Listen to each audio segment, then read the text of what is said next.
Okay, I think this is, I'm sure it's a quince that was given to me. You saw me digging it up in the first video. Great big root mass on it. I've had it in the nursery bed, I think for 2 years, or definitely 18 months.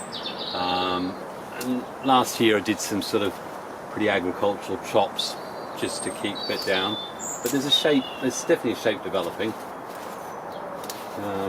No idea where the front will be. We'll wait and see what the roots give us. But I thought what I would do while I show you some of this is I'm going to tack this onto the end of my my I couldn't sleep anxiety video. So this will tack straight onto what I was talking about last night. Okay, so without further ado, let's get on and see what this is looking like.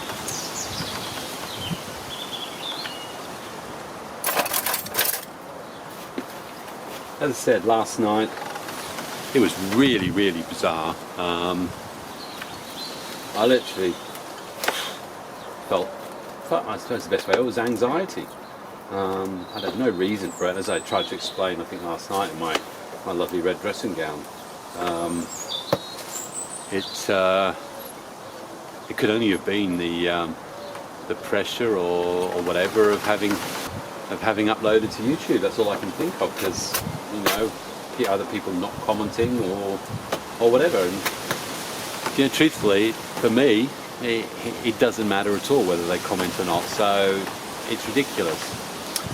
But speaking to my son, I think I'll just take them off anyway, because it's not like they're going to stay.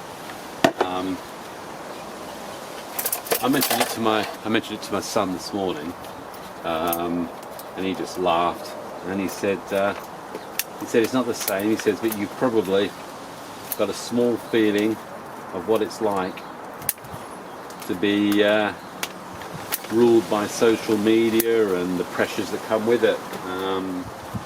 And far be it from me to try and equate myself to a younger generation growing up in this society right now, desperate for likes and self-esteem and that ever-growing pressure of clicks and stuff I don't really understand. But as he said he's got a lot of friends who he's known or work acquaintances who live by Instagram, YouTube stuff. I've got half a head, but I'm not really bothered about that because I'm not that good to look at. But it's amazing how it can work on your mind, and it certainly clearly worked on mine last night, because I didn't go back to sleep. Anyway, my son said it was that, so I put it down to bonsai anxiety disorder. That's bad, isn't it? Yeah. So if I refer to bad again, it's because no one's been clicking, no one likes it, or someone's made horrible comments to me. But anyway, let's get back on with some more important stuff.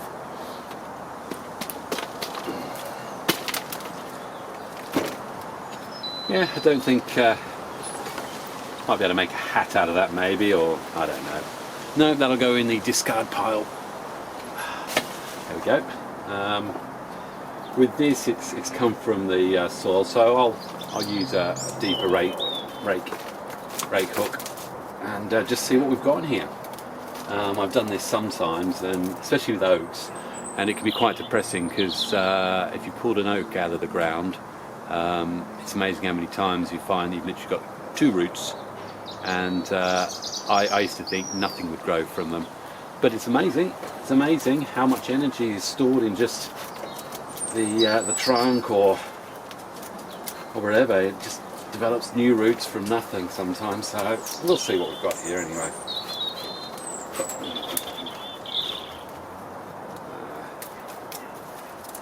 I may not take all, well, I could take it all away, to be honest.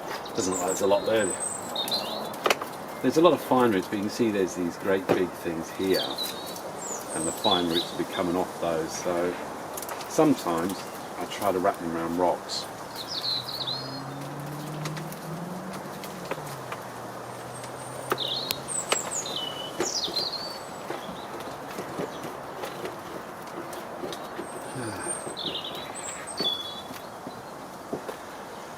Oh, sun's out though. It's an absolutely beautiful day.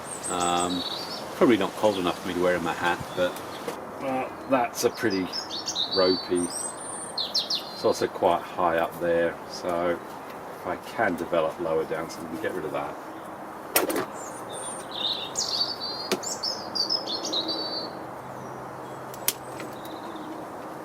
Like that.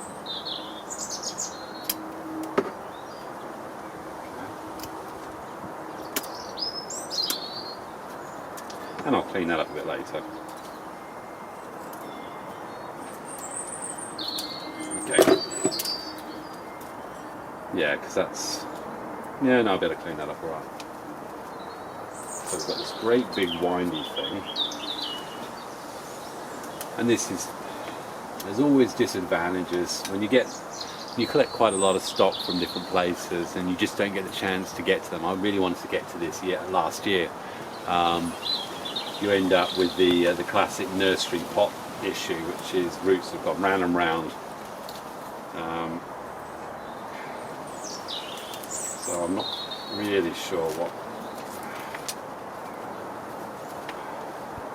I mean, there is some fine roots, so I'm going to take a chance. Okay, let's take that chance.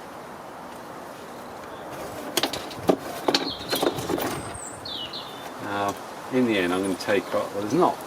When you look at it, there's feeder roots on it, but it's not a great deal. So I'm going to take that back, like that. Oh, please stop saying that. Again, we've got this great long thing. There's little roots here. There's little roots there. So hopefully, actually, it should survive the removal of some of these.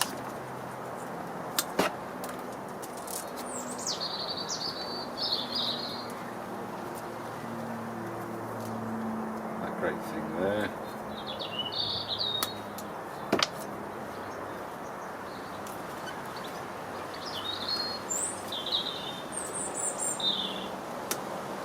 Now, I've always found one of the issues I have, but no, I never take enough roots away because I don't have the confidence that they're going to grow back. But there's a lot there, and really, there's no point having anything growing out of this great big thing. So, here we go. It's gone. I mean, there was a lot of roots on there, but let's have a look and see what we've got now. Got a lot of fine stuff there, and I'm going to trust that's enough. Well, I've got a choice really because I've removed everything now, so it's going to have to be enough.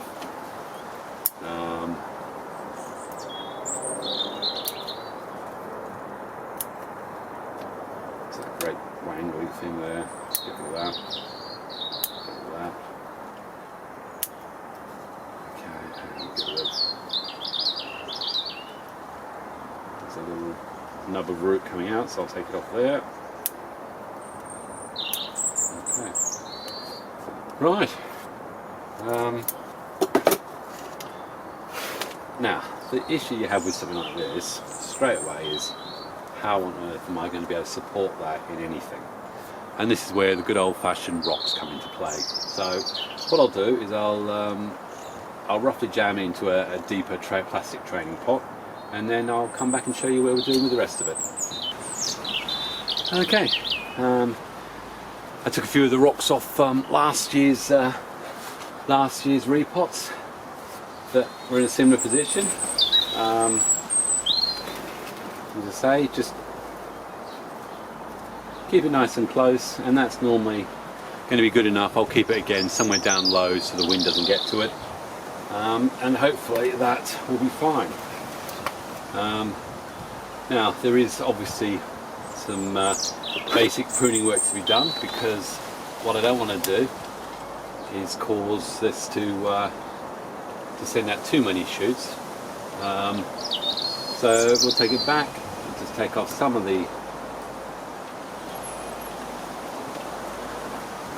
This is the difficult thing, is sometimes you have to make decisions that you haven't thought about them. You end up removing the wrong branch.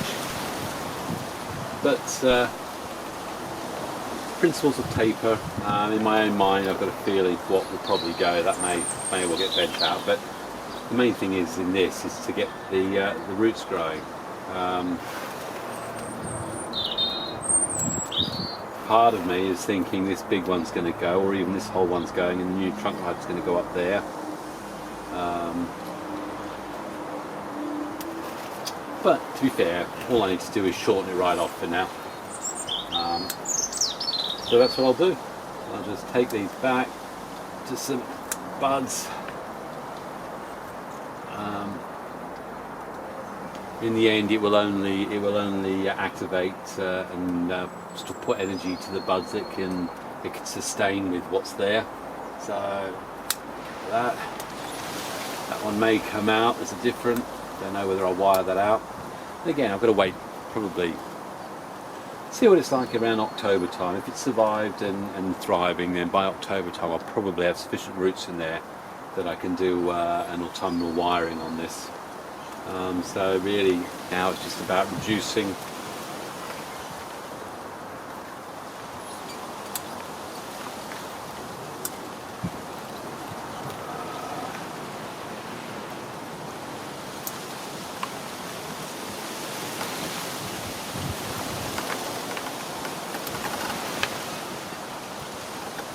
that one grow out. That one will probably yeah, I don't like where that's coming from.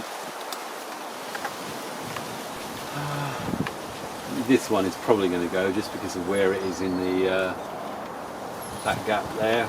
I just can't see that I'll either remove all of this. It's just the gap there's so narrow.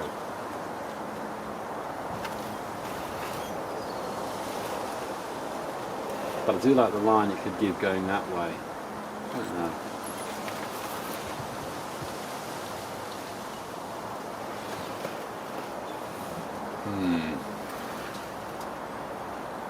Is this a decision to make now? That's a great big lump there. I must be honest, when I look at the way that is a massive lump. So it doesn't look right. The taper on, the taper on that doesn't go well with the tree anyway. Don't know. It's too tall. So what I'll do for now is I'm just going to take it right back here.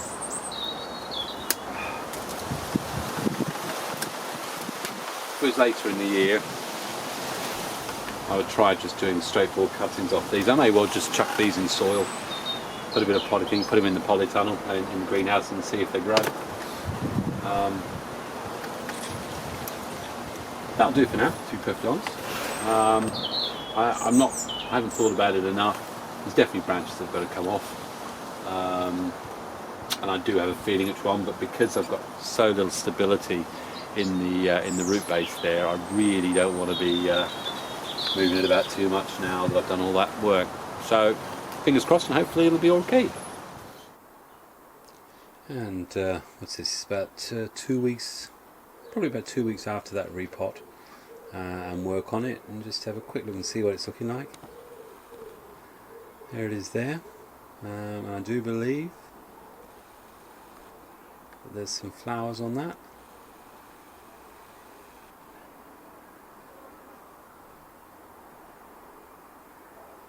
Yeah, so it came to that pretty rigorous root prune, okay, and hopefully that's going to make a beautiful little bonsai in the future. We can follow that.